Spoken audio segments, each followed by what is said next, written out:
idea, I know. Yeah, mics that do mic things, they're good. Well, I mean, it depends really on what exactly, like, if adding extra settings that are physical settings as well as the digital settings, as well as the operating system settings, as well as the more of Mm. those you have, the more points of failure there are sometimes. But yeah. I just wish that I didn't have to keep buying microphones. I'd like one that's just good for a long time, and then that's it.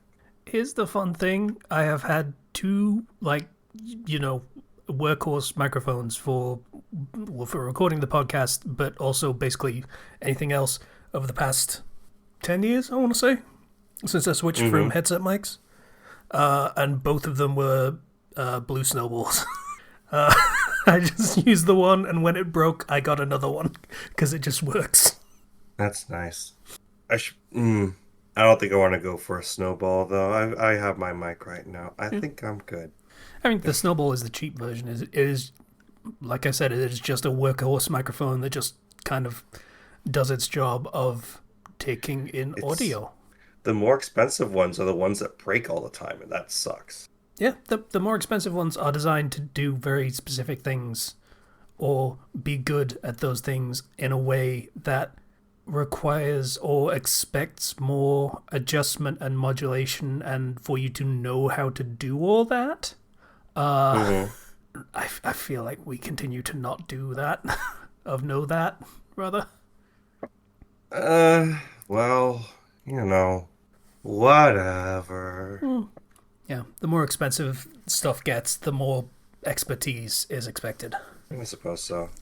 It's like you Though, don't buy like a Gibson Les Paul unless you are a very good guitarist, because why the fuck would you? You don't learn guitar on a really expensive guitar. You get a cheap piece of shit and then you fucking work it out. I mean, the issue I run into is I'll buy the microphone, and then the gain adjustment just doesn't work every time. Like, there's one dial on this thing, it does not work. And I'm left there being like, I know I'm not doing anything wrong here.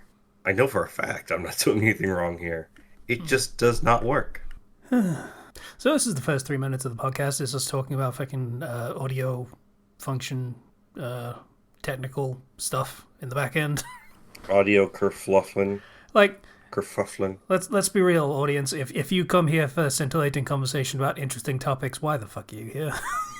I think we have some wonderful conversations about interesting topics. Thank you very much. I I will mean, believe in the hype until somebody says no, and then I'll believe in it harder.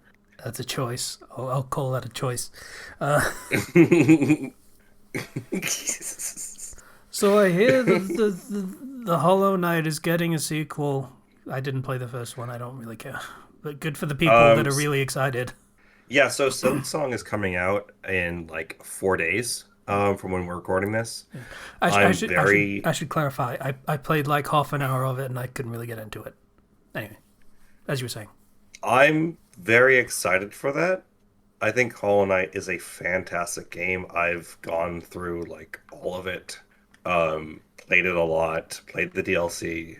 It is really awesome what it does with the gameplay being moment to moment very fun.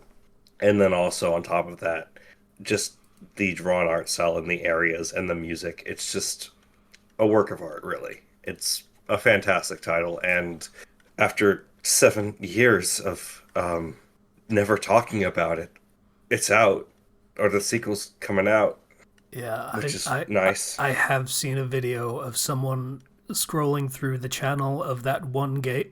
I'm having trouble talking today for some reason. That one guy who was like posting a video on Silk Song News every day for like 5 years until finally they announced the release date.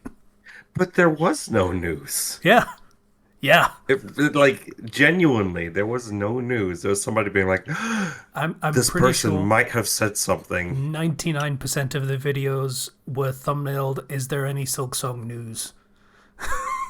which the answer should be no. Yeah, pretty much.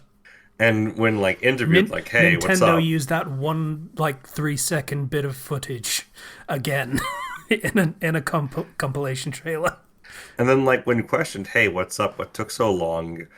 You know, they're over there being like, well, Making a fucking game. we were just having fun making the game. That's all that story is. It's not like it went through developmental hell or anything. It's just that Team Cherry is a team of three people, and they got carried away having fun making a game Hmm. because they had the money to do that. Yeah. And I get the Hollow Knight feeling was that they really hate. successful. I get the feeling that they really do not like the social media aspect of game development. On the other hand, they're seeming to have a little bit of fun with it right now. Yeah, I have seen a few of the fake announcements of like we decided not to release Silk Song. If you want it, you can have it. We left it in one place.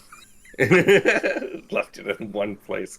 Hi, patient. We're just talking about Silk Song right now, and the fact that it's coming out in a few days. By all means, consider it. I still haven't played the original Hollow Knight, so I'm lukewarm at best. I mean, you're in the same boat as Casey then.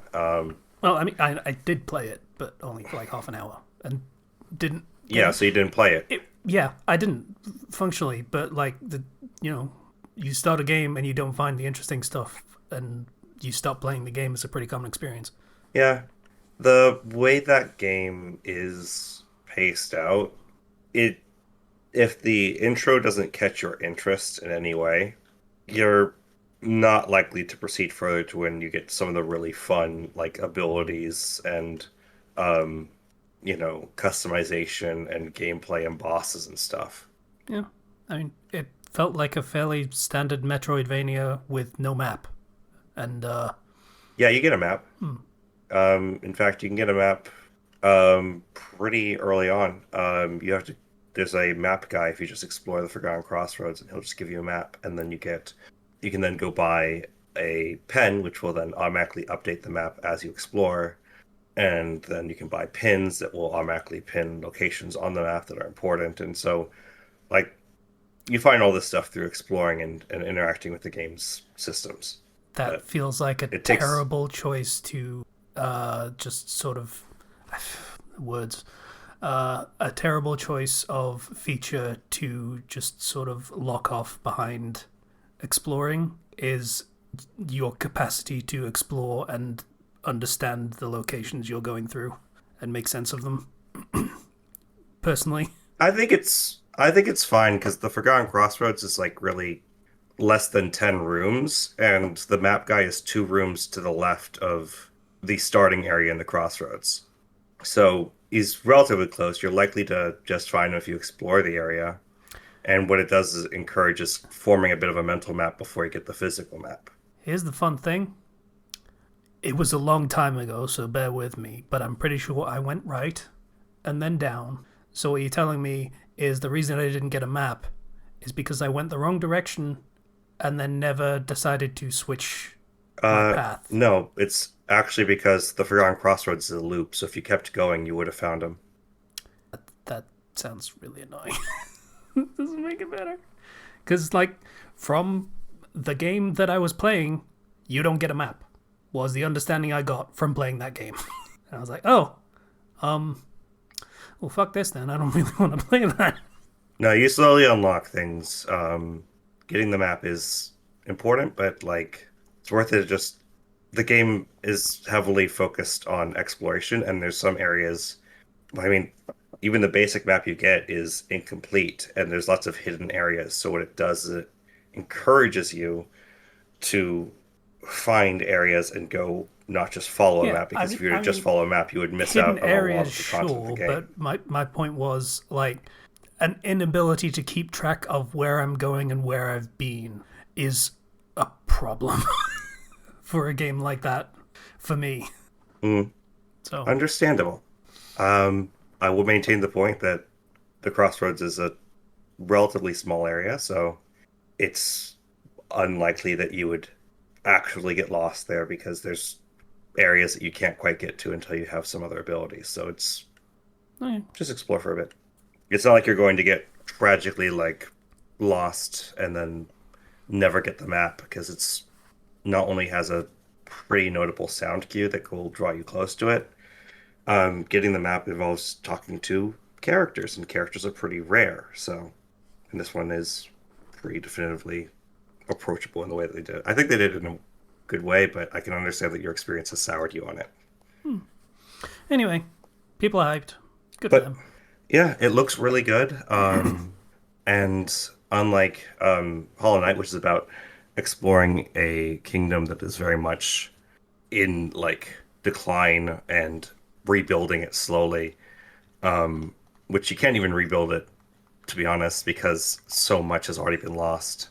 They put a much greater emphasis in Silksong on, you know, making connections with NPCs and actively rebuilding in a way that, you know, is much more tangible and advanced than what you had in Hollow Knight, and doing quests and having a variety of different items and different styles of gameplay and customization for playing as Hornet. So it looks really good.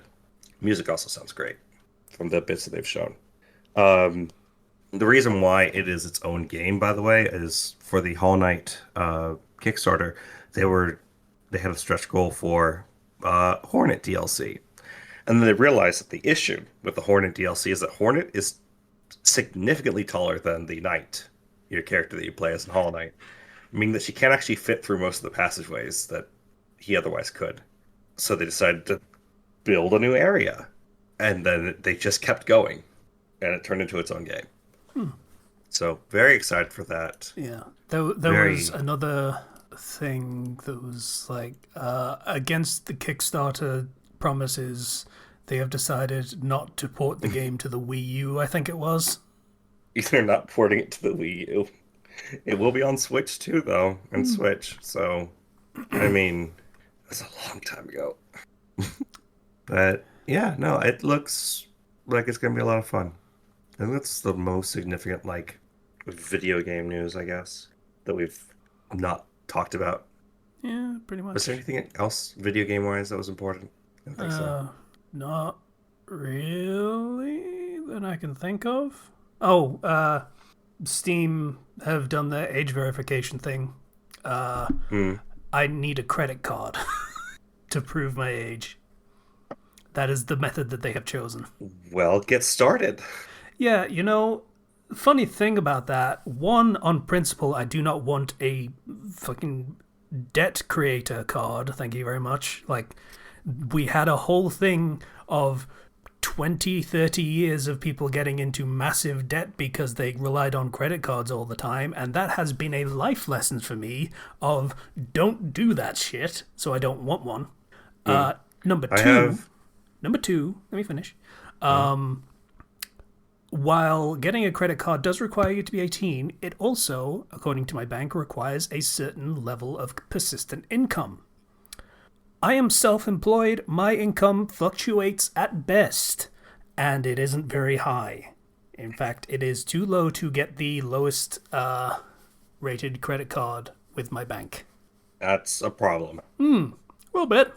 So, yeah. I have a credit card, but I've only been using it like very sparingly and then paying it off immediately. Just because I have to like build credit so that if I ever need to take out a loan for a house, I can. And as a result, that's worked out pretty nicely for me. Like I've never gone crazy with it, but I know some people don't have self-control like that and rely on them. And it's like, oh, I'll pay it off later. It's like I don't like. I always am like, I want to pay it off right now. So, But for my Steam that's account, frustrating. that itself is in fact 18 years old. I have to prove that the person that started that in 2007. Is there a way you can reach out to support about that? Steam apparently really do not want to deal with support claims. Like everything of their support system is points you to one of those like frequently asked questions, frequent problems. Here's the list of things, and here's how we're going to solve them for you, without you ever having to talk to us. Don't fucking talk to us. That sounds really frustrating. A little bit. So what are you gonna do? I mean, for now, I'm just going to leave it because I wasn't exactly pining for adult games to purchase at the moment, so I'm just kind of fine, and we'll see how that shakes out in the longer term. Yeah. Okay. So it's just kind of shitty. Yeah, that's the only other real big gaming thing that is happening right now is just the constant shitification of everything on the internet because the UK government is stupid as anyway. Dang. Talking about banning VPNs now. That's very smart, very intelligent response to the problem that they caused by creating a system that doesn't work. It's great. It's forward thinking. It's genius. I voted for these people. Fucking not that I'm bitter. On that note, how has your weeks been, Casey? Are you voluntarily letting me go first? Yes, you're going first. That's wild. That never happens. Yeah.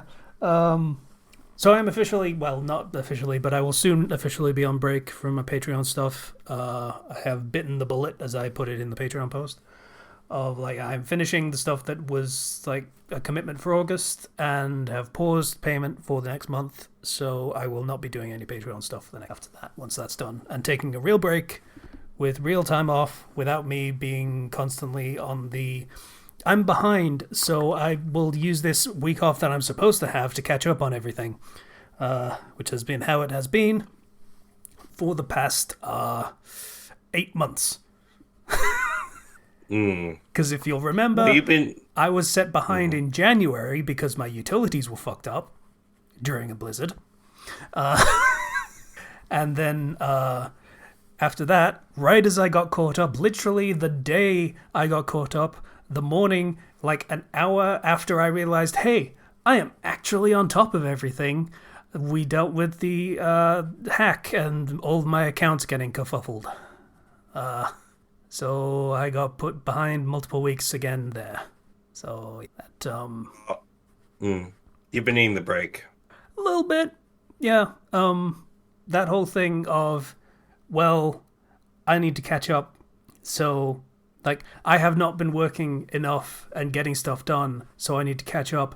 Just because I haven't been getting stuff done does not mean I haven't been thinking about getting stuff done and working and constantly fretting about it and constantly worrying about being behind and knowing that I still have all these other problems to deal with, and then as soon as those are done, I still have to get the work done and catch up on everything.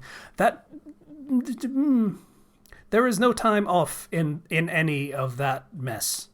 Nothing of that is time off. In fact, it is kind of just more stressful than just regular work. So, yeah. This breaking point a little bit. So, here we are. Have yourself a long-deserved break. And by the way, just gonna say it, you do not need to play Hollow Knight if you want to play Silk Song. Just putting that out there for anybody listening. You know, the funny thing is, I fucking knew you were going to do that. I was just sitting here waiting. He's going to start talking about Hollow Knight, isn't he? I'm just saying, if you have the time off, and you're looking for a world to immerse yourself in. Well, here's the funny thing, segue. Speaking of worlds to immerse myself in, I did start playing a video game, and it's called... I would sing it because I've heard the fucking refrain so many times from just having to restart fights.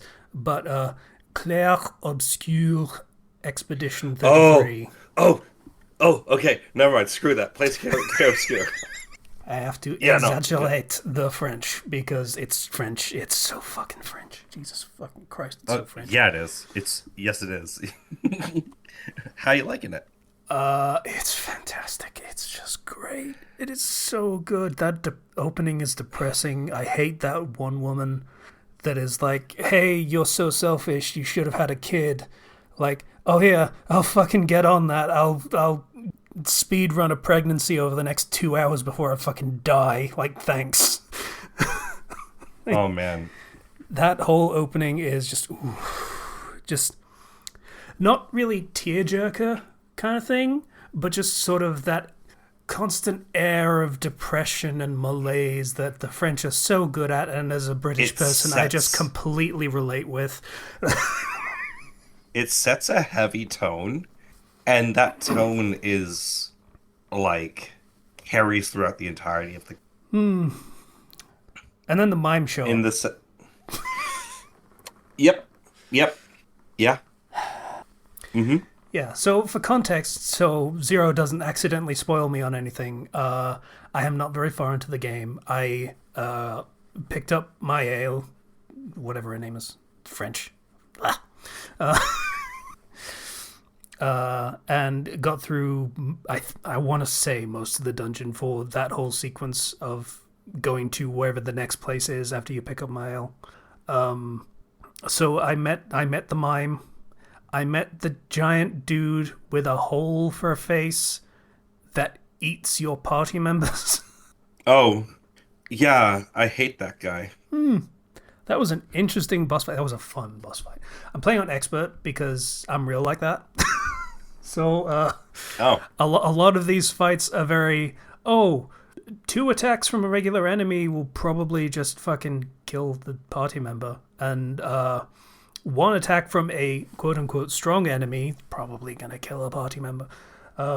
So learn to parry, bitch, and I am having a fantastic time learning to parry. That is a very satisfying feeling of it playing the game is. that way. I absolutely love turn-based RPGs that have defensive maneuvers when it's not your turn because that keeps my like little ADHD brain still engaged. It's like a big reason why I like, the Mario and Luigi series or, Paper Mario is because it's not just, oh, I attack and then I have to wait before I can do anything Yeah, else. It's that stuff's good. active, it's engaging. Yeah, Mm-hmm. and the way it's done here is really good, even though I Mm-hmm. don't take advantage of the ways that it's really good. In that it has the dodge and parry mechanic, right? Yeah. So it's way easier it's to great. dodge. Way easier. Mm-hmm. But it will let you know if you do a perfect dodge. There is no reward for doing a perfect dodge. Most of the time, there are items that do give you benefits to it. But it will just, let you know with text, shiny golden text, perfect dodge. And that is the game basically telling you, hey, that could was have the parried it. exact right timing that you could have parried with. Maybe consider trying that next time. Mm-hmm. Like it's not punishing. It's not like just sort of like forcing you to use the parry timing or close to it regardless. It's just letting you know, hey, you did a good job there. Remember that timing, and maybe you can get something extra out of it. And it's just Yeah, like little and- bits of encouragement rather than punishment in the game design, and I appreciate that. Speaking of encouragement so- rather than punishment, I Oh. really appreciate that you can just restart fights. Yes, it's great. And like also the ability to like the game intends for you to be like, okay, you can dodge until you get the timing down and then you can parry. I did not play the game like that. Neither did I. Like I say, this is a feature that would be very, very good if I took advantage of it. But instead, I'm just like, I'm gonna parry this fucking. I'm gonna do it. It's gonna be so cool. I'm gonna do it. And you get pasted like 6 times before you get it right. It's like, yeah, I'm so Worth cool with my broken Worth it. limbs. Expedition 33 performs a counterattack. Let's go. And it's like that game design. I love that game design. It's fantastic. It's great. I love it. But it's also got a lot of nice subtle things that you might not really think about, but are just really nice touches to maybe immersion might be the word, or like just sort of like what I'm calling out is the fact that on a win screen, it doesn't just say continue, it says we continue. And it's going to be a weird comparison point, but it kind of reminds me how sometimes, streamers and how when they're playing a game, sometimes like, yeah, we did it, guys. Like to the audience, and it feels stupid. Like, no, you're playing the fucking game. I'm just watching you, motherfucker. What are you talking about? But like, it's that kind of vibe of just sort of bringing the player into it, sort of thing, which Yeah, is interesting. It's very subtle, but it's odd, and it's sort of like good chemicals in the brain kind of thing. Yeah, it works with like the themes of the game, and it reminds me of like the only other example that comes to mind immediately is Metaphor Fantasia, where whenever you lose a fight, it says fantasy is dead. Love is over. Yeah. Which is then like, fantasy lives on is like the good version of that. And like I think it's like when others fall, we continue, I think is the slogan of the expeditions or something. Yes. Yeah. So We it is. continue. It does make sense in the narrative, but it's also just a really nice touch in terms of player engagement, kind of thing. Mm-hmm. Engagement. That's the word, not immersion. So right now you're just getting into Act 1, it sounds like. Yep. Um, and you have as your party Me Gustav, Lune, and Mael. Yeah. I literally can't think of his name without thinking of the fucking meme from like 15 years ago. It's a problem. I think Mael is one of my favorite characters to use. I have been informed elsewhere that she is broken as fuck and to do the tournament and get her weapon. See, I just did the tournament with her because she was like my strongest character. So it just kind of turned out that way. But yeah, no, she's great, and later on in the game she turns into a nuclear missile. She does seem pretty strong at the moment. Yeah, she is kind of like that whole face giant dude. Like she just kind of soloed that fight for like 60% of it. Yes. Because Gustav got eaten and Lune died halfway through. Lune's really good in like AoE situations and not so great in single combat situations. And Gustav has that really, really strong like big combo attack that he can unleash that's great for single target. Then Mael just can basically do anything if you build her right. Yeah, Gustav is seems to be just basically buff and support, and also will sometimes be able to do his big break attack. Yeah. I look forward to hearing more about you playing this game because there's some really fun characters that will join the party later on, and there's some really interesting the way that the game's customization works in terms of like creating your different builds is so in depth, and there's so many options that it's the limit's really your creativity, and I really love the system that they've come up with. It's also so broken by the end of the game. I'm enjoying it immensely, and it because of the way the parry system works and how I'm just fucking brute forcing it, like slamming my face into every attack until the weapon gets in the way, kind of thing. It is a bit mentally draining because of that, but yeah, it's a lot of fun. Like beating the whole face thing was the last thing I did. That felt cool because I fought that once. And it was like, oh, cool. It just ate Lune. And I'm doing diddly dick for damage. I feel like this is something I might have to come back to. Like, I was having a conversation on another server, and I was like, yeah, I don't ever want to have to come back to places, so I'm just doing everything I can the first time I run through. Like, fuck that mime. I kick that mime's ass. It's fine. And then I ran up to a giant no-face dude, and I'm like, oh, okay. Yeah. I may have been a little bit of a braggadocio there. But I gave it a second shot and I fucking beat it. And it was a fun fight. It's fucking great. Feels great. Just and it doesn't punish you. It doesn't punish you for like ending a fight with your party members down. Like they will come back up, they will have 1 HP, and you know what? That means if you parry everything, you don't have to worry about shit, right? I mean, there's literally a mechanic for killing your party members off. So, okay.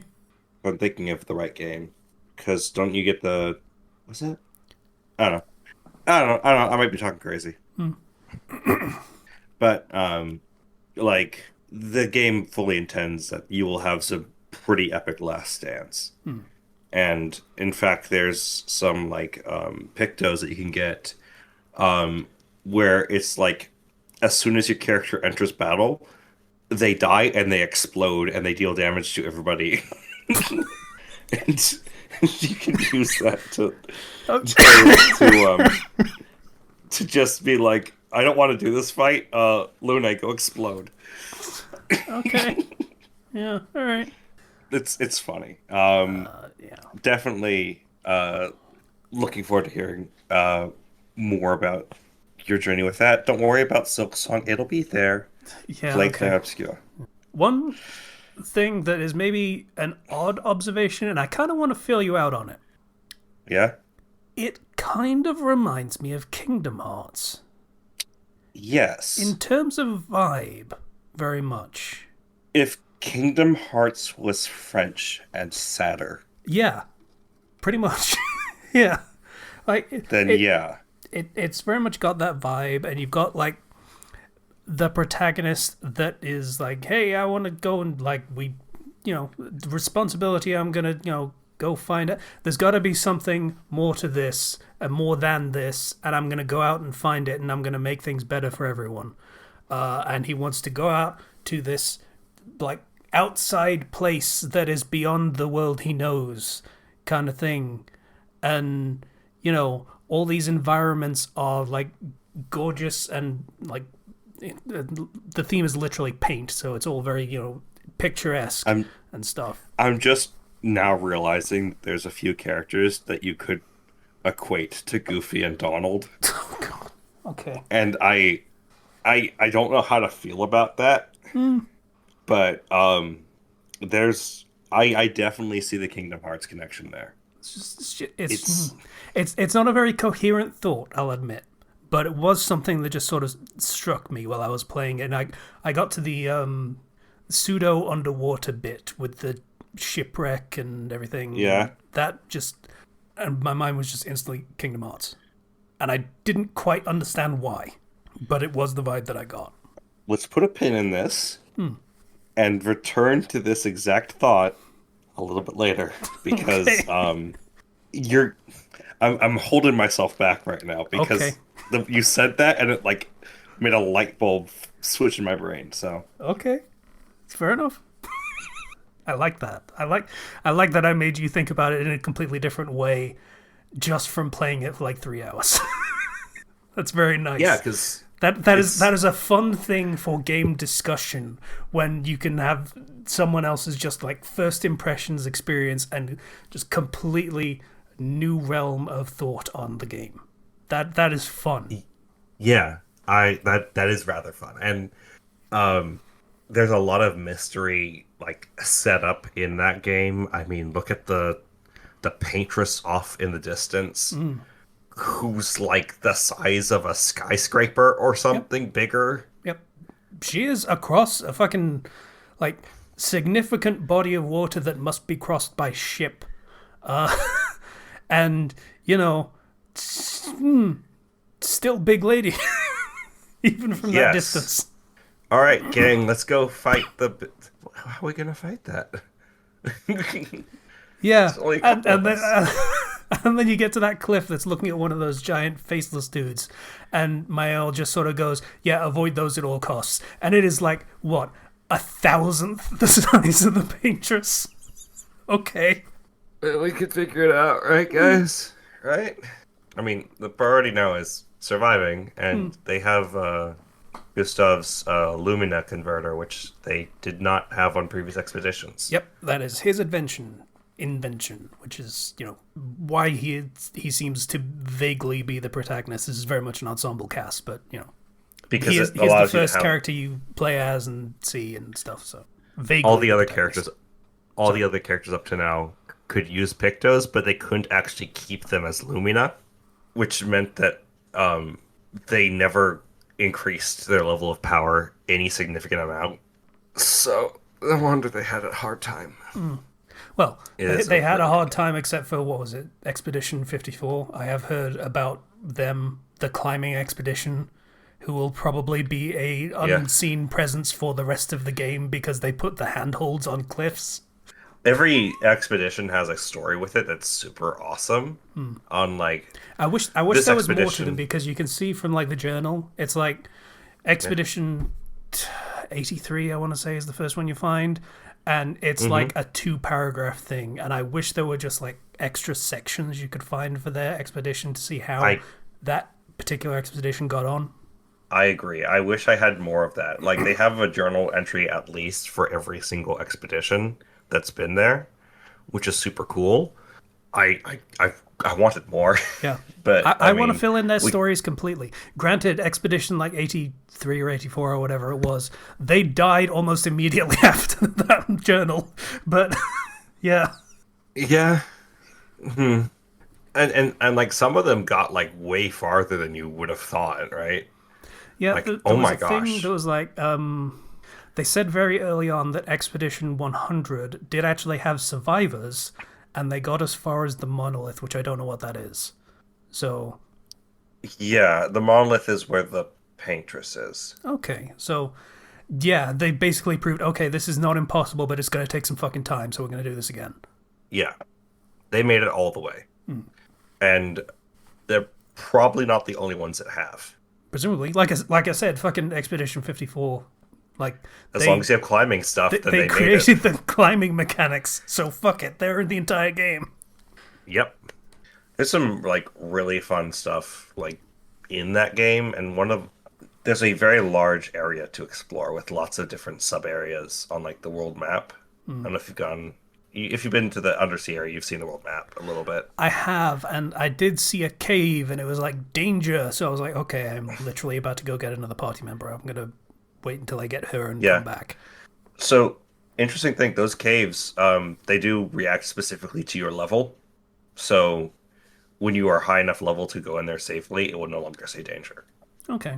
So there's no need to like force yourself in there and just struggle bust through it because it's probably not going to be worth it. Hmm. Okay. Good to know. Hmm. I wit. Okay. I've said a lot of positive things. There's one thing that is a little bit of an annoyance for me, and that is the interface on the fucking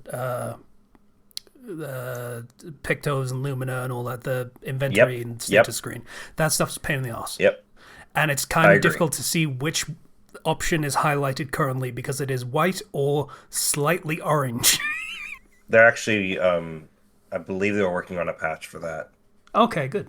So like they've been working to fix that because that is a known complaint. Yeah.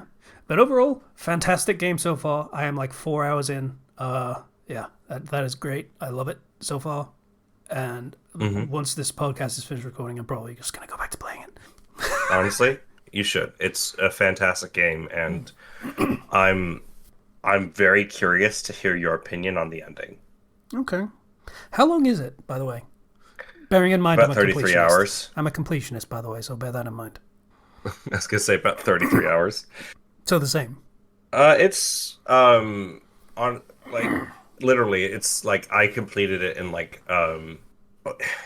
if you're going for 100%, you could go up to like 50 or 60 hours. Okay. Um just because I think I ended around like 48. But I did every side content. I fought the optional super bosses and stuff and Hmm. so on and so forth. Okay. Fair enough. Like I say, I have time, so it's cool. Well, I will Yeah. have time as soon as I've completed all of my. I am 2 chapters away from being done with Patreon stuff, and I have 2 commissions that I need to get done, and then commitments are more or less sorted, and then it's just the commissions that I have for the end of September. So that's fine. I Yeah, will have it's time and like a nice break. it's shorter than Persona 5. So Yeah. there you go. That's pretty much all I got, though. I mean, trading card simulator, shop simulator, that had an update, and that's cool. It's a feature that I'm not going to use because it's card grading, and that makes it feel like shit. But that had an update, yay. Hmm. That remains my guilty pleasure game of just garbage, but I like it a lot. So, I mean, hey, we all have our guilty pleasure garbage games. yeah. I can go next, or patient if you want to. Offers is open. I can be patient if you would rather go first. Okay. Then I guess I'll go next. Thank you. So, I mean, in terms of like new shows and stuff, the only thing I've really seen is episode 1 of the new Peacemaker. I'm not sure if I don't think I talked about that last time because we I don't weren't here think last time. so. How are they handling that? They say last time on the DCU, Okay. and in the recap, they changed some lines slightly to reflect that this is a world in which the Justice Gang with Green Lantern exist. Okay. And at the end stinger of Peacemaker, like season 1, they show like it's Cavill, Superman, and Aquaman and the Flash and Wonder Woman, and they changed that So at the end, they show like the silhouettes of like Superman, Supergirl, Green Lantern, Hawk Girl, and Mr. Mr. Terrific. Terrific. Just sort of So, sliding into the new canon. yep, I can they just appreciate slid that. it over, and I that's it. that I had a thought while you were saying, okay, they just sort of slide it in. I was kind of thinking like they just sort of take a sketch of what happened in the previous season and then just sort of scribble over it with the new canon. Yeah, basically, they show the recap, and it's specifically last time on the DCU, not the DCEU, the DCU. Um, and then that's the recap of what here's what happened in this continuity of Peacemaker. He just slid over a universe. It's fine. Everything else happened except he didn't make a joke about um Aquaman. Aquaman. Instead, So it's about somebody else, presumably. it's a joke about Green Lantern and puke. And that's it, right? So Peacemaker season 2 opens on a very strong note in which he's like, okay, I helped save the world. I'm gonna go interview to be part of the Justice Gang and be a real hero. And they just kind of don't take him seriously and call out how he keeps murdering people and basically just laugh him off. Which is tough because he's been through a lot. Peacemaker, like, literally went through some of the hardest things in the first season, and he gets like really like depressed and ends up going through like his dad's like extra dimensional space in which he makes like peacemaker outfits and finds it leads to an alternate um universe of sorts, one in which his dad and his brother are both alive and they have a healthy relationship with him. And that seems to be the main sort of conflict of this season of the world that he is in has been terrible to him despite all of his attempts to be better. But here is a world in which he can be having everything that he ever wanted, with probably some twists thrown in there. But it seems very compelling. Like the character work is really like on point. That's interesting. I never. I mean, I have not seen the show, so I can't talk to what it is. But from what I had heard about that show, it was more just sort of goofy and sort of darker superhero comedy pastiche kind of thing. It's got like its goofy comedy moments, but at the heart of it is John Cena playing a very like tragic character who has like been basically abused and pushed down his entire life. Like you learn in season 1, his dad is probably the worst person. Like he's literally like, you know, a Nazi, Ah, okay. an abusive one who I mean, it's a Nazi. It's implied, but yes. yeah, who put him in a situation that resulted in the death of his brother and then blamed him for it when they were kids. So seeing another world in which he's not rejected by the world, but he's accepted and his dad's alive and seemingly has a good relationship with him. His brother lived to adulthood and has a good relationship with him. And he just sits there after they both leave after having a kind of stunned conversation with them. And there's just this, the weight of everything. Yeah, it's a comedy, but the character work in Peacemaker is why people, you know, talk about it as much as it is because it's actually really good quality writing. Oh fuck, where's Peacemaker? Like Is that is kind of one of the things that makes for really good comedy is just characters that have heart and like grounding in real shit. So goddamn it. Yeah, it's good. It John Cena does a great job. Okay, So that is all the standard information that I would really appreciate in most cases, but where can I watch Peacemaker? There we go. Amazon Prime Video makes me pay for it. YouTube makes me pay. What's Now? The fuck is Now? Now TV? it's on like HBO Max as well. We don't get that. This is UK. Okay, you can watch it on other sites that exist. Yeah, that's fun discussion on how to watch media in the modern era. By modern era, I mean in the 2020s. Is just has to include the fact that it's hard to fucking find the shows you want to watch now. But yes. And maybe that is a barrier to people that maybe you should get rid of for the sake of not pushing people to finding the shows where they fucking happen to be. Maybe. Just a thought. Yeah. Anyway. But yeah, Peacemaker is going strong. I look forward. I haven't seen the second episode because it came out the other day, and I watched it with my family. We've not had a chance to all sit down for it. So yeah, that's really the only major like media thing that comes to mind. Because other than that, I'm into teaching full time again. My class is doing really good. And part of that is because I'm actually experienced in starting the year off strong and having expectations and accountability and not letting them weasel out of it. So they're also just generally good kids. I don't have somebody who's shouting expletives in the middle of class. Like I did last year. And yeah, we are. I got some buttons that they're like dog trainer buttons, so you can record a message and then hit the button. It will say it. So I have like my new favorite button is the "Did you raise your hand?" button. So when somebody speaks out without raising their hand, I just hit the button. Did you raise your hand? And they have to walk a lap at recess for that.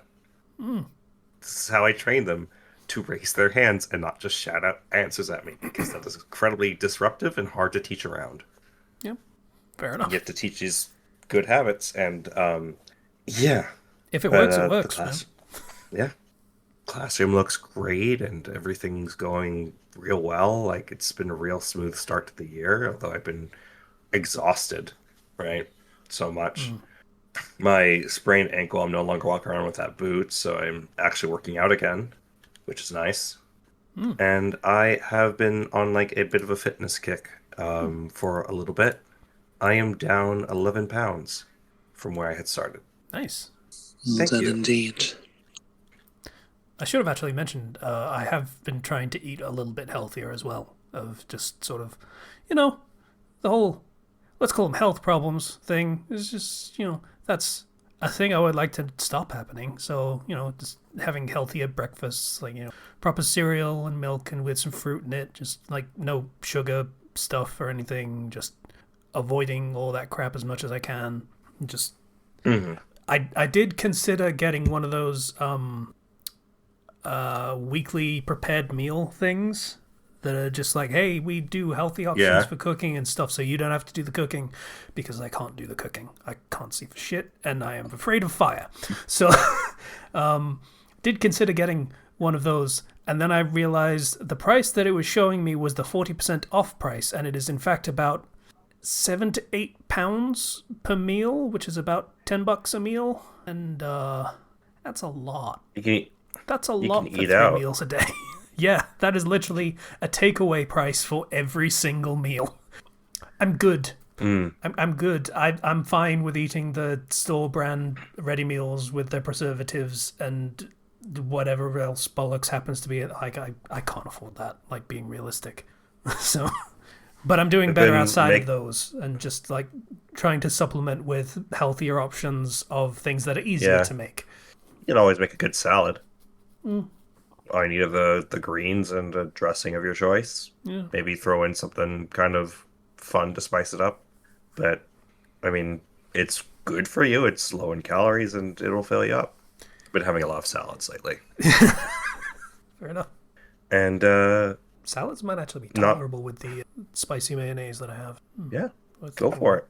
it. I've been having salads. I've been reducing the amount that I'm snacking, obviously, and just choosing better snacks when I do snack. Like, Yeah.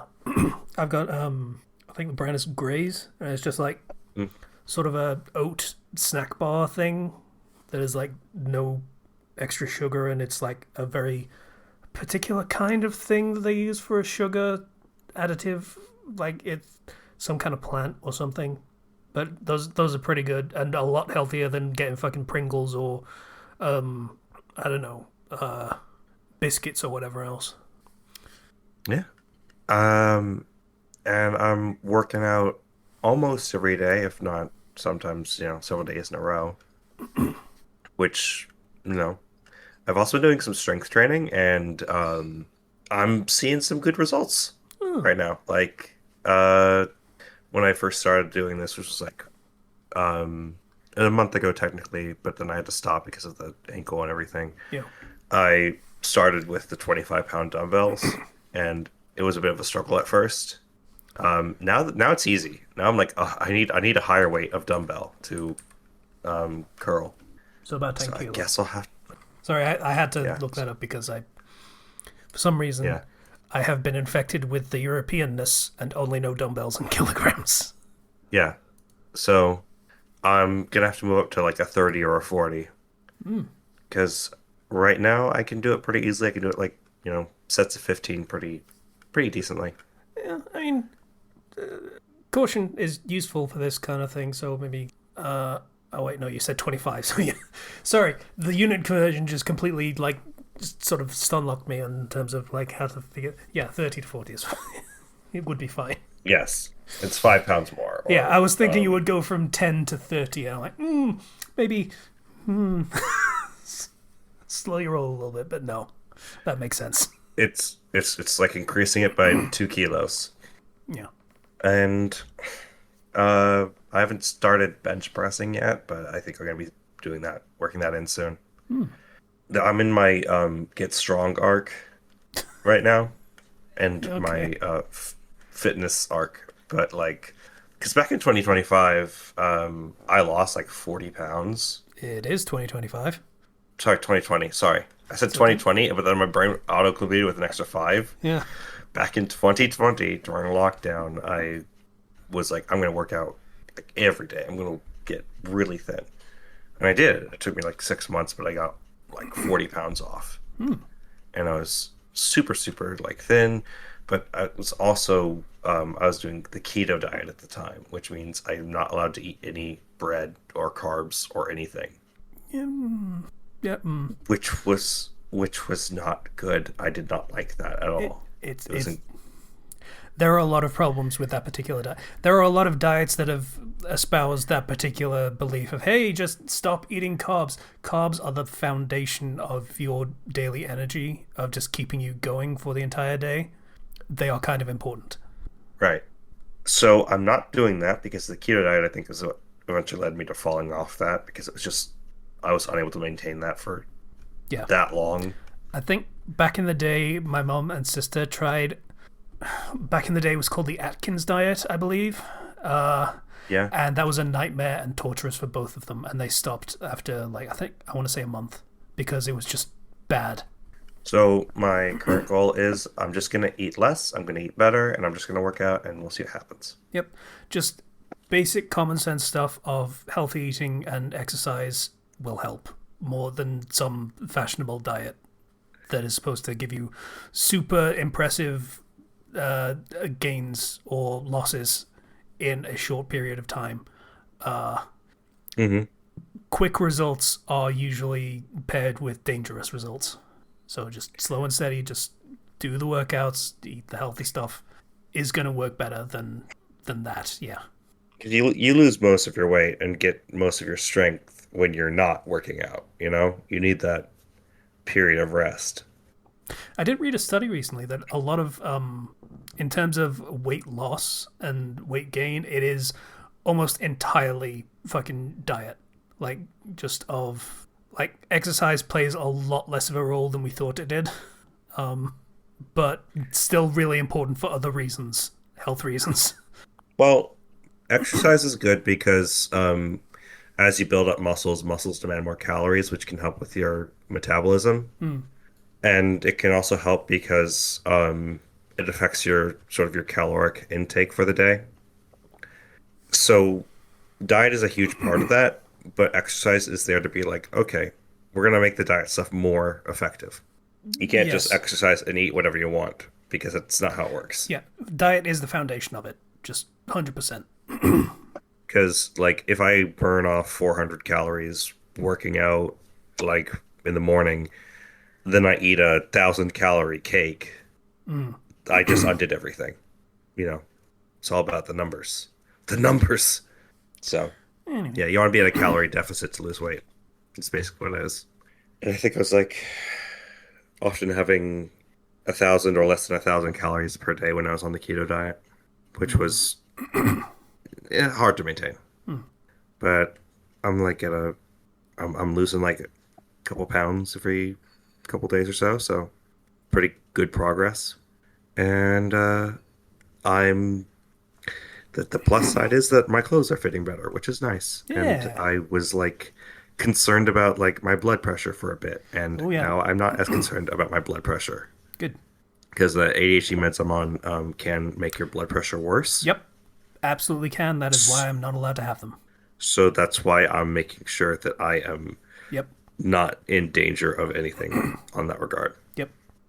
And my go-to motivation for starting this originally was seeing all the training happening in my Uma Musume gacha game, which is if they're training hard, then so Okay. can I. But Whatever works for you, now, my dude. but now my motivation is whenever I'm working out, I watch clips from the reality show My 600 Pound Life, and I'm like, I'm not gonna end up like that. You gotta find different ways to motivate it and make it not boring, right? Because if you're working out and you're bored and you don't have that motivation, you're not actually probably going to be losing weight. You're probably going to plateau, which is what I'm trying to avoid. Because I don't want to be stuck at a weight for weeks and not have any changes. So if I can avoid it, I will. But yeah, health stuff's good. I also have been working on trying to brush up on my Spanish because it's been a long time since I've used it. Um, I like did 5 years of Spanish in high school, and I used it in some other situations outside of that, but I've not had an opportunity to use it, so I've been working on practicing that. I'm also trying to learn another language because I have a lot of students who speak Russian. I'm trying to see if I can pick up at least some amount of Russian. Suka. Don't That's all I say got. that. That's all I got. um, my progress is very slow because I literally started that like yesterday. So, eh, but I mean, why not? I want to expand my language repertoire that I can use. And it's also a 3-day weekend this week because it's Labor Day on Monday, which means I don't have to go to work. Thank you, Labor Day. Also means I have to adjust all my lesson plans to account for a 4-day week. Ah, well. A week in which we also have iReady testing, which means I have to do even more adjusting on my lesson plans. And then there's also back to school night on a Thursday of all things. So I have to stay at work until like 8 o'clock, which is great.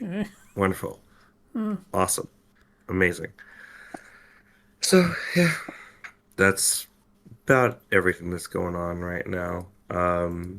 Just doing work and my little nephew is growing bigger every day and he's using more words and yeah, going good. Unky Zero. Suka. Um no, if he starts speaking Russian, I'm gonna send him off. It's a spy. I fear the day that I get called Unk. I feel like they'll age 60 years when that happens. And also darkening skin tone significantly, I would assume. Like, Don't call me Unk. white people stealing more AAV slang? Always. Yeah, of course they are. Okay, fair. So how it goes. Alright. Anyway, that's about it for me. Patient, if you would like to share. Well, I don't have a whole lot to talk about, honestly. It's been a pretty mundane past couple of weeks. My progress at the gym continues to stagnate, or so I would think. I mean, I've only made it once a week for the past several weeks, but when I went yesterday, I did have to step up the speed at which I was going to get my heart to the right rate. So that's the quantifiable progress. So I'm happy with that. Nice. Yeah. Yeah. Yeah. But aside from that, it continues to be hard to muster the motivation to do it too much. I mean, I try. I definitely need this 3-day weekend myself as well. Work continues to be draining, and I feel like I'm almost being gaslit into reasoning away my objections for how sales crazy the company is. At this point, I think it's less a grudge against the company as a whole and more just I signed up to be a bank teller to deal with organizing cash and taking transactions. I didn't sign up to be a salesperson. And yet, that's the most important part of my job, so that's why I dislike it so much. And not finding any luck elsewhere for the moment. So, what can I do? Do they really need that many sales? It's like an independent bank, right? It's a small-ish community bank, yeah. Okay, that would explain it then. That's frustrating. It's very frustrating. Aside from that, I'm not overly excited about Mega Halucha, but it is the... I'm excited about Gen 6 getting more mechas. Wait, there's a Mega Halucha? Oh, God. You didn't see the announcement? No, I've been teaching children. I can imagine him just fucking leaping towards the keyboard like a cat. Yo, it's Rey Mysterio, guys. It's Rey Mysterio. Yep. Oh man, I'm so happy. I'm winning. This is amazing. We got Rey Mysterio. I don't know if we last spoke before Mega Victory Bell was also announced. I love Mega Victory Bell so much. Okay. Yeah. But we didn't talk about it. So but you look, do know. it's Rey Mysterio. Yep. It's great. It's great. I love it. Is any news on a Mega Flygon? I will say this much at least. Give me a second. There's not news on Mega Flygon. Well, honestly, I would say that there is not news on it because this makes 3 for 3 concerning this leaked list. They accurately predicted Dragonite, Victory Bell, and now Halucha. So this seems to be an accurate list of, if not an exact depiction of what they're going to look like, at least a solid estimation of what they're going to look like. And unfortunately, there are no Gen 3 Mons among the upcoming Megas if this list is accurate and comprehensive. That's not Victory Bell, that's Hookah Bell. What the hell? I love look at the big smile if you turn your head upside down. It's great. Okay. Also, Mega Halucha is the best. I love Mega Halucha. That's just great. I think the only one I'm going to go more nuts for is Mega Phalanx, because Phalanx is one of my favorite Pokemon. Or Mega Frostlass, because that's also one of my favorite Pokemon. Or Mega Electros, because that's also one of my favorite Pokemon. I am appreciating Mega Dragalge myself, and Mega Frostlass. Yeah. Oh, wait. Oh, man. That fan mock-up for Mega Skarmory could be really sick. Oh, man. Oh, man. Yeah, I'm seeing That's exciting. inspiration. I'm seeing inspiration from Mega Beedrill there. Yeah. I love Mega Evolution. Please don't put this feature back away in a box for 40 years. That would be appreciated if they, in fact, did not do that. But you know something that I'm rather interested in? If they're bringing back Mega Evolution, that means they're bringing back the Mons capable of Mega Evolution, among whom are Rayquaza and Mewtwo. I mean, you could catch like almost every single legendary in the last 2 gens. So Yes. I wouldn't be Well, surprised if they have more of that. I'm thinking of the previous Legends game. Yes, you had all of them legendaries from Sinnoh. Then they inexplicably threw in the genies from Unova, Mm. along with a fourth genie that no one had ever heard of before. Yes. Um, So I'm wondering I'm wondering what's going to come as a result of that, and I'm rather looking forward to it. Some kind of equivalent thereof here. well, what I think they're gonna do is that they'll throw in um the four Tapus, Tapu Koko, Tapu Lele, Tapu Bulu, Tapu Fini from Gen 7, and then make a Really? fifth Tapu. Hmm. That would Or require them to make a fifth terrain, and I would certainly not be opposed to that, but or they could make another Ultra Beast. possibly. You know what I think we're gonna do? I think we're gonna get Mew 3 confirmed, a real one this time. You know, for all the joking about it, it's not impossible, Mm. especially at this point. They add in an extra like Mega Evolution on top of Mega Evolution, and it just slowly devolves into Digimon. I hope not. That would be a bit much. Although, if anything, that seems kind of like what they are doing with Mega Zygarde. Maybe. I'm interested to see where that goes. One Yeah. thing that I just had a thought as we were discussing this Mm. is with that new competitive game coming out, Champions, right? Champions is going to have Mega Evolution in it as a setting, most likely. So the idea might be that they want to keep all of the gimmicks alive in the competitive format through Champions, and then just have the casual ones introduce new gimmicks. I Hmm. kind of hope not. Like the gimmicks.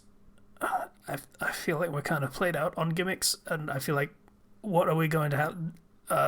Zeta something, I guess, is where we are now because we had Mega We've Evolutions, had we had Gigantamax, we we've had had Z moves, Terra, whatever it was called. Terrestrialization, Yeah, yeah. that's the one. Terrestrialization. We had Z moves as well. Yeah. What comes after Zeta? Is it Honestly, Yotta? I think. Because but each one's very distinct. I don't know if they have any more that they can add. yeah. Because like I mean, if you look at it, um, Mega Evolution is a new form, which is like an extra evolution you use once per battle. Dynamaxing just makes your Pokemon get big I can and get think of lots of something, and and get ton of it HP. has been in the background for a while, both in the actual games and in some like community stuff. what would that be? Fusion. Okay, yeah, that would be opening the floodgates for something completely ridiculous. You know that. It would, but I imagine they would do it in a limited form of like, hey, here are 40 Pokemon that can fuse with 20 Pokemon that can fuse with 20 other Pokemon, and that's it.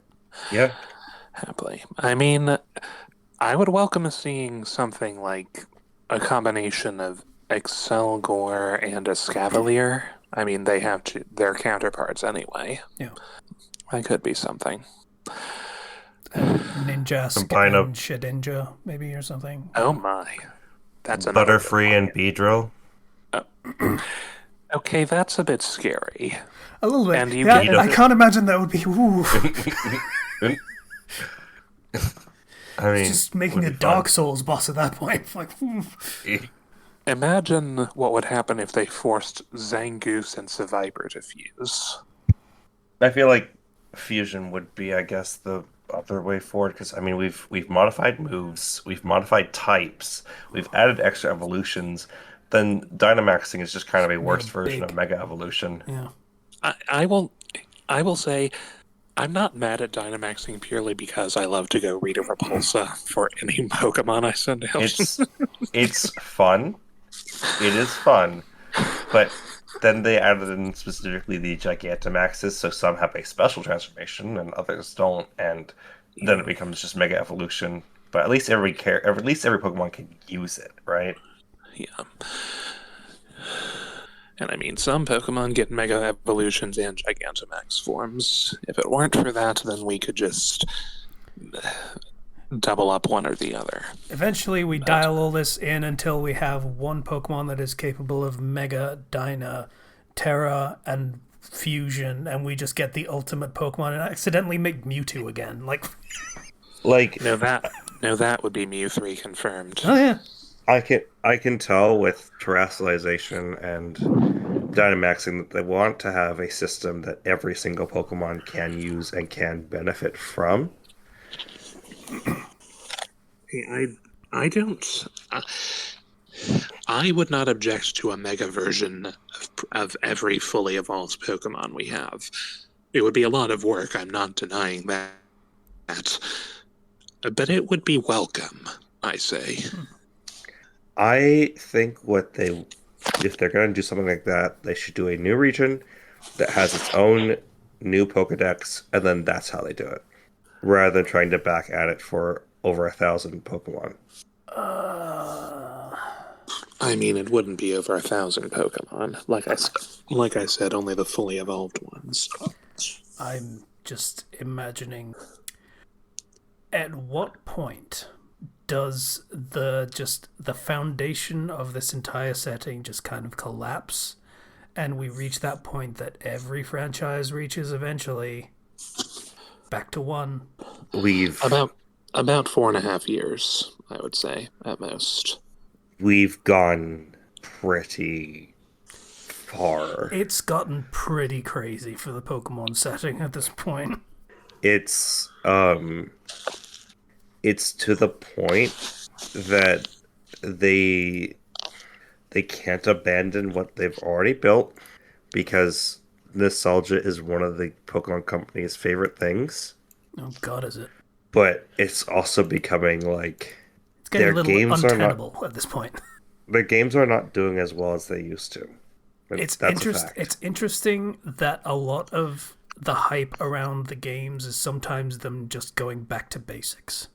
I literally why I'm excited for ZA is because I like the catching and the interactions with Pokemon in the Legend style, right? That's fun to me. I enjoy that. Do I care necessarily about the story? Probably no. I don't. I don't know anything about it. I can't care about it. But I care about being able to actually throw a Pokeball and having to dodge Pokemon's attacks. Like that's engaging to me. And it's something new and it's fun. But like when we get to the next generation of like Pokemon, like generation what 10 10. now? 10.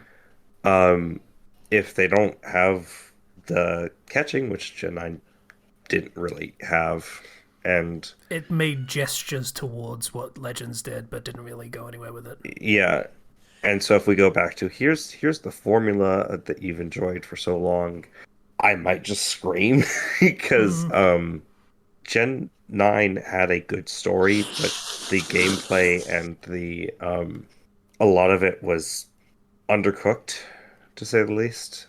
They need to do something to change that. It from the outside perspective, from outside the company, it might be time for reinvention. From inside the company, I bet they don't fucking care.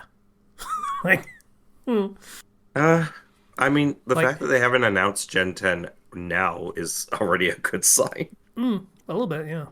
Like, I would love to see a game that didn't do everything that Pokemon has just kind of thrown at the wall to see what sticks over the past 30 years. Oh god, 30 years, that's when they're going to have the fucking Gen 10 release. Guarantee it. Bet you. So that's next year.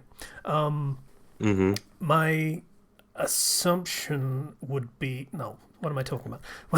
I've lost my train of... like, I would love to see them just sort of reset, dial back, take all the things that they've done for the past 30 years and just sort of go, okay, this worked, this needs retooling, this is stale as fuck, we need to do something a bit more dynamic.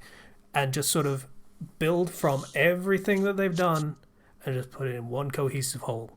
Like, Dynamax, that probably doesn't fit. Terrestrialization, maybe. Mega Evolution, absolutely. That stuff rocked despite the backlash it got at the time. And just sort of build out from all of that stuff and put it together in a way that makes sense as a setting, because that's also kind of been a problem of just like, hey, we're just throwing this new thing that doesn't exist anywhere else and just throwing it in there and just hoping it kind of sort of works in terms of narrative, and it doesn't ever. I don't know. I would just like the series to be a bit more cohesive than the jumbled mess it has become over the past 20 years. Yeah. It's if you look at the release dates of the last generations of games, right? It's 3 years between Sword and Shield and Scarlet and Violet, and one of those years was them making DLC for Sword and Shield.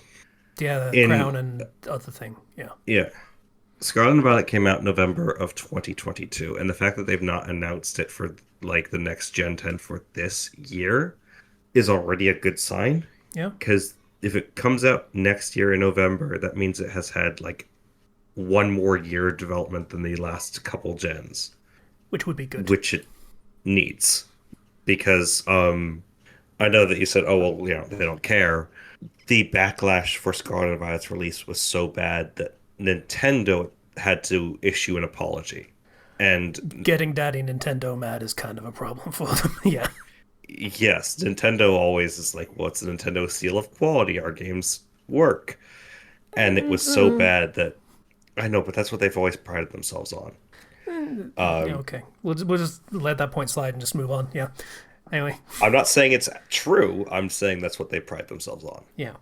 Now, this resulted in probably some large internal debates, hopefully, because Pokemon's not a first party title; it's second party. It belongs to the Pokemon Company wholly.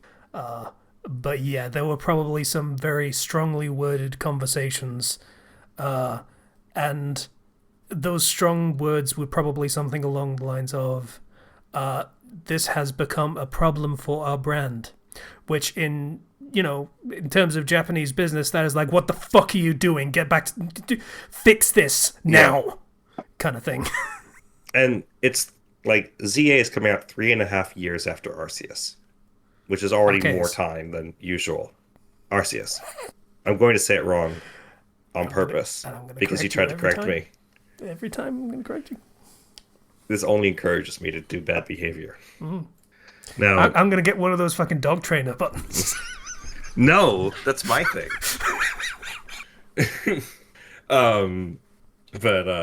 Yeah, so Champions is coming out next year. Legends ZA is coming out in October. And like Arceus came out in January of 2022. So like significant period of time for development of that. But also Switch 2 happened, so I mean that probably added on to it, and that's the reason why.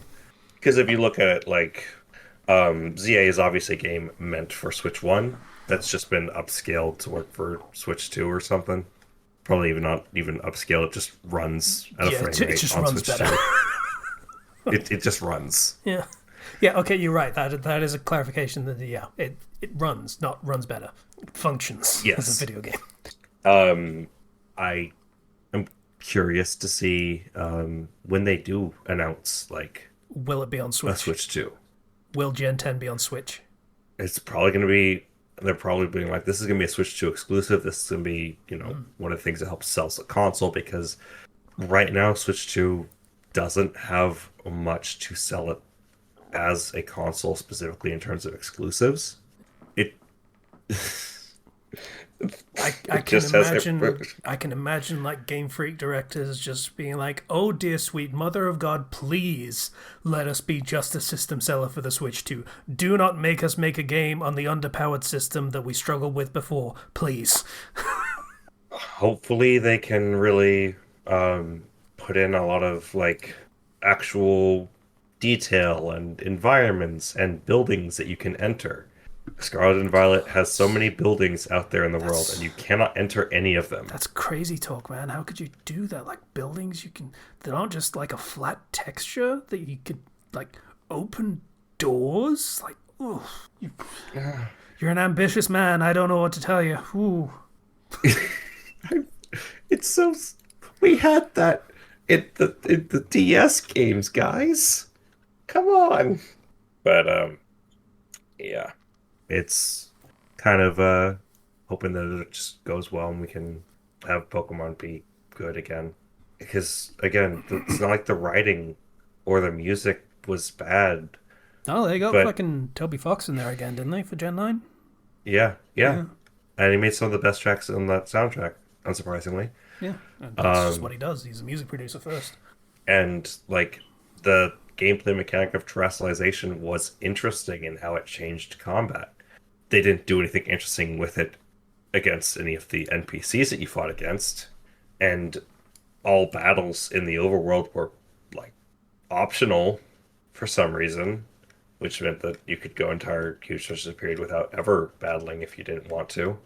And the overworld itself was rather empty, and um, you could see repeating textures as if this was like an RPG Maker game on certain areas, and you looked at like everything else, you're like, All this right. does not even look like a Switch One game. Anyway, I'm going on about To it. play devil's advocate, it probably took them like a year to perfect Fuecoco's design.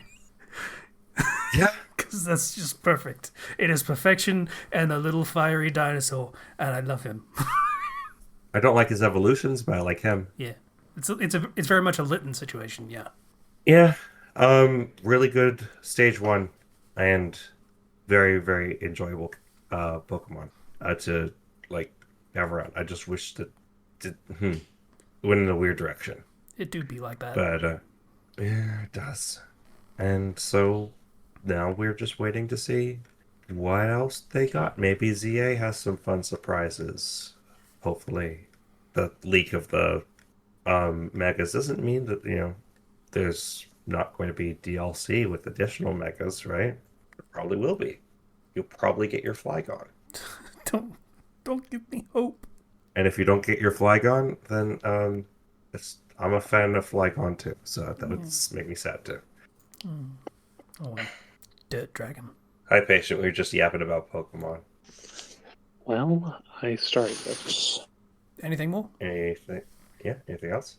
Well, here's a video in which someone made Mega Flygon and modded it into Scarlet and Violet, along with a couple of other megas, if you want to take a See, look. that makes it less likely for us to get Mega Flygon because there's an unofficial one, and if Pokemon Company see an unofficial one, they're like, well, can't use that design now.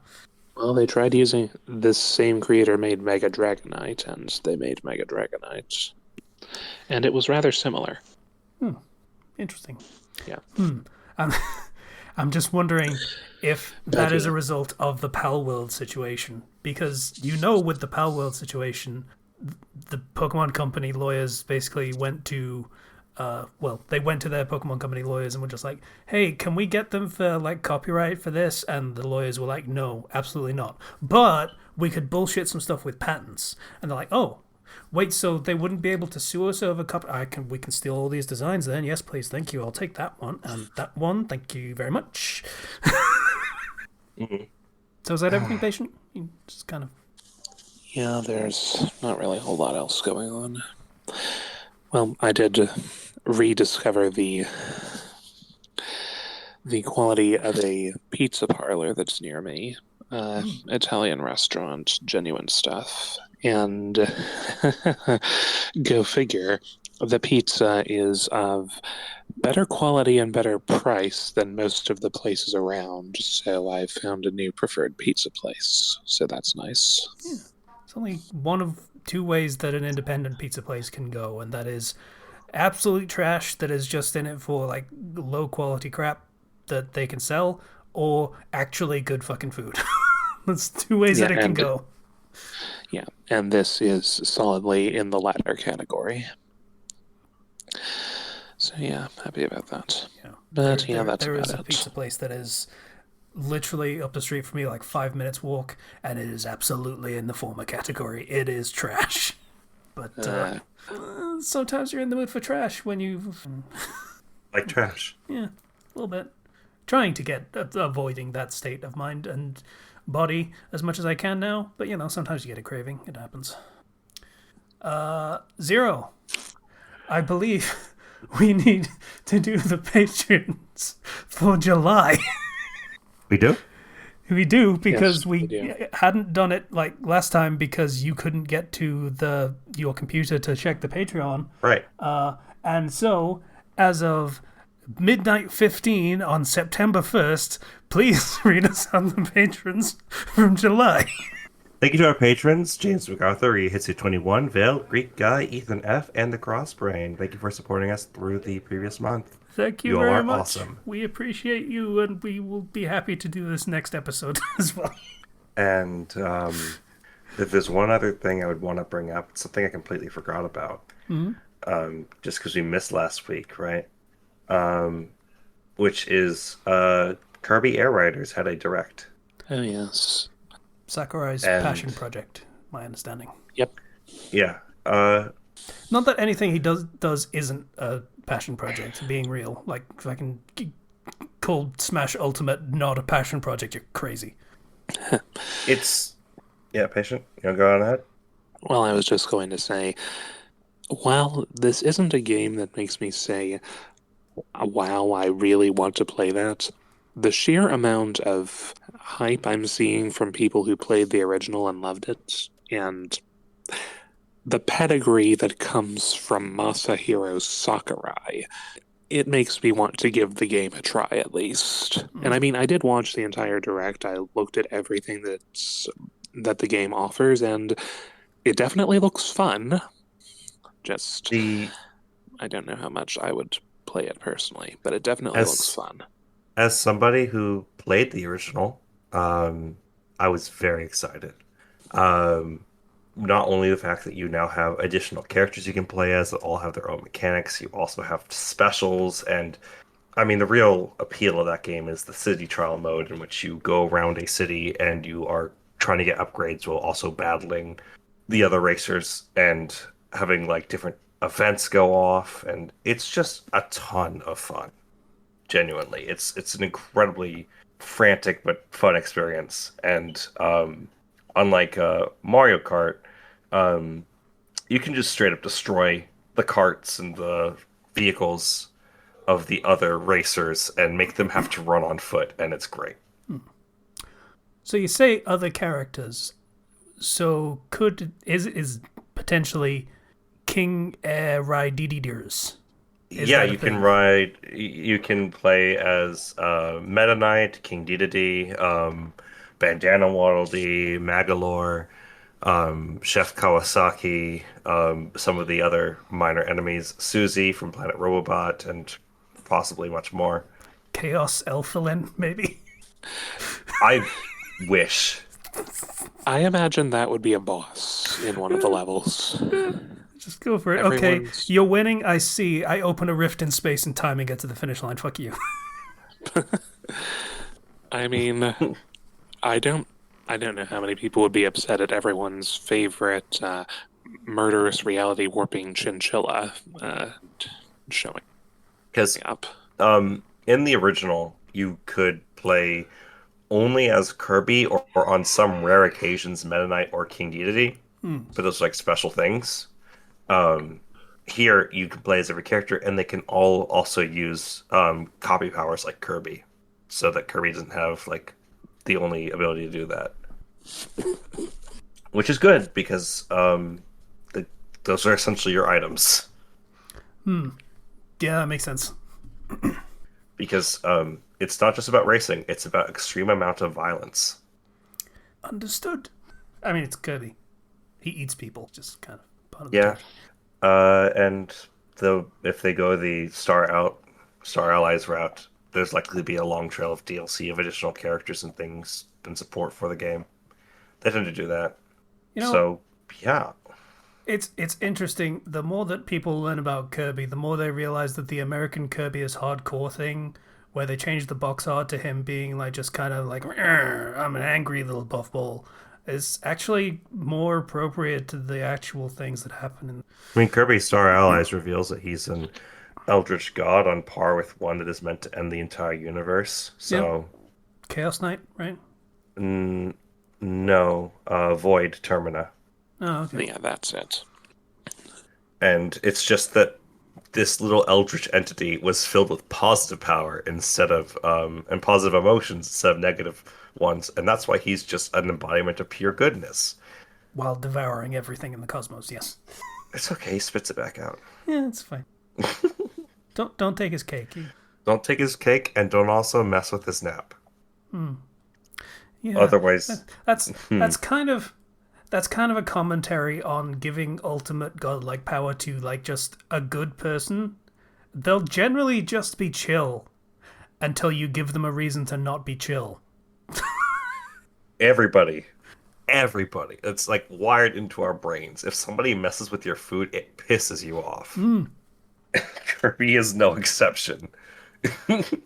It's unfortunate that we all happen to be food, but yes. But yeah, Kirby Air Riders looks fantastic. Looks like a ton of fun. It's frantic, it's fast, and it like the city trial is both racing through the city and fighting people, doing different mini events, and then also having Mario Party style mini games that can be death battles or see who flies the farthest with their air ride machine. You know, super fun, super engaging, and it has online, so I will play that with friends. Yeah. That was the last thing I wanted to mention because I'm genuinely very excited for that. I'm probably gonna play that way more than Mario Kart from Imperial. I mean, yeah, a lot of the commentary surrounding Mario Kart has let's call it ended up tepid, as far as I've seen. It's a fun game. It's apparently solid for what it is, but it comes up short maybe compared to other Mario Kart games. It's Funnily enough, I have heard some people agree with the impressions that I got of Mario Kart World the very first time I saw it, which was Burnout Paradise. It's like, yeah, there's an open world. Fuck all to do with it though. yeah, I would agree with that too. Having gone through the open world, it's nice for being able to explore tracks and ride around for a bit. But I mean, it's It's really nice for having the possibility of tracks going on for multiple tracks, and you can just keep driving through them, and that's a nice feature. Yeah, that's good. That's an absolute positive. But just it's like, not. It's nice to drive around in it while I'm waiting to match for an online match. That's fun too. Don't have to which wait in the menu. I mean, they could just do that by having the track load, and you can just practice for a little bit on that track. Yeah, it's like I said, the like big exclusives are like Mario Kart World and Donkey Kong Bonanza, and I think those are both worlds okay, and Bonanza's fantastic, but Bonanza's not going to appeal to everybody. Yeah, I have So seen a lot more hype for Bonanza than I have for anything about World. it's a good game. I like it more than Mario Odyssey. I mean, Mario Odyssey, Kart interesting. has had Mario Kart has had consistent installments for some time now, even if it was just updates to Mario Kart 8. Because, Yeah, I mean, like Mario on the other Kart hand, 8 Donkey Kong, functionally has 96 tracks now. That is difficult to beat, I will grant. yeah. Whereas Donkey Kong hasn't had a main series game since Tropical Freeze for the Wii. So, Yeah. Not a Um, 3D one and since fucking 64. 64. Yeah. Yep. Yeah, Bonanza is one of the best 3D platformers I have ever played. It is really, really well made, thought through, and it has a story and characters that I actually care about versus and even antagonists that I end up, you know, actually giving a crap about. Whereas you have Mario Odyssey, and here's the Brutals, the wedding planning bunnies that have zero personality or traits. Yeah, it was when really you the put it, worlds that was doing a lot of the heavy lifting for Odyssey, which makes sense. It was an Odyssey. But yeah. they made for a they made for an acceptable mini boss squad, Yeah. but you would have had just as much impact, if not more, if you had brought some characters from the previous games. Even if I do admit that the whole rabbit in the moon thing is clever. It's clever, but you could have changed up their designs and changed up their dialogue or like at least introduce them more properly as the wedding planners that Bowser's like doing. There's a lot you could have done to actively change and alter them to have any sort of gravitas. Maybe make them a little more impactful to encounter than an 8-second boss fight. And then on top of that, Bowser himself is like, I don't know. It felt like, well, yes, the world is great, but it didn't feel like there was a story. Yeah. And Donkey Kong Bonanza has a story, which elevates it.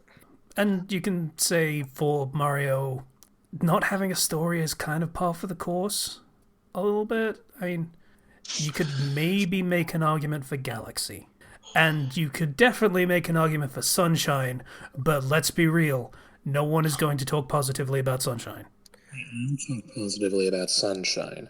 The story is about as comparable to the any other games, but I enjoy Sunshine's gameplay. I don't. I will Bold, defend bold stance, it. but fair enough. You enjoy what you enjoy. Uh, it's it's not as if Mario's series is incapable of having story. It's just in the main entries, Yeah, it's that been sort of stuff is reserved for the RPG stuff, the Paper Mario, the Mario and Luigi, the other one, the Squeenix one. which makes it really disappointing over and over again when it's just not there at all, and in any of the main games. Yeah, But to be fair, a lot of that was a certain developer dictating that there shouldn't be any story.